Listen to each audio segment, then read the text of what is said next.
So I was in the middle of doing something else. I was trying to test out this camera that I picked up, and I've got this roll of Kodak here that has become my test roll.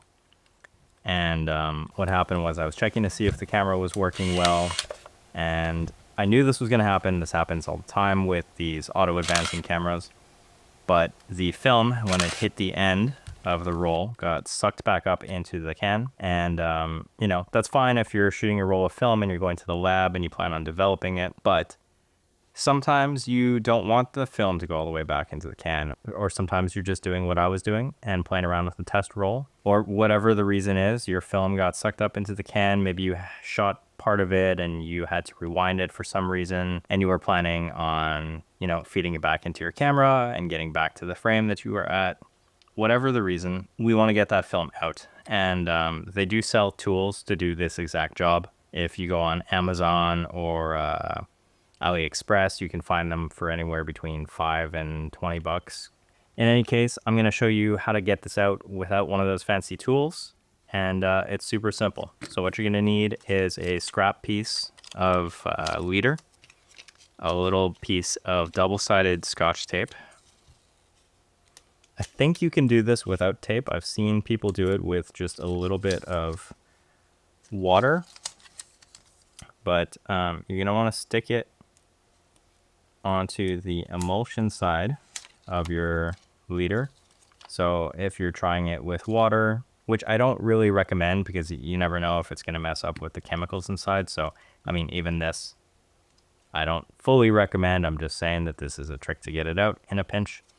So you got your double-sided tape on the emulsion side of your leader. And what we're going to do is, I'll hold it up so you guys can see.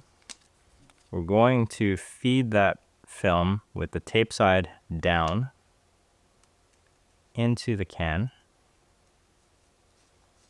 Now, this will damage your foam edge just a little bit. So if you're worried about your film light piping, or if you're worried about light leaks, maybe this is not the best way to be doing this. But like I said, this is kind of an emergency situation. And then we're going to slowly wind this until you see, see it caught my leader there.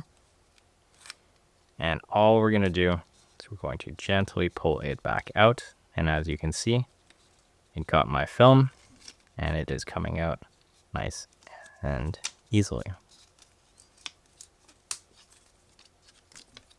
And just like that, you've got your leader back, and you can resume doing whatever it is you were doing, whether you're going to load it back into another camera, load it into the same camera that it came out of, or, you know, maybe you needed it for some double exposures or something. If this trick helped you save a roll of film today, or if you learned something new, please give it a thumbs up.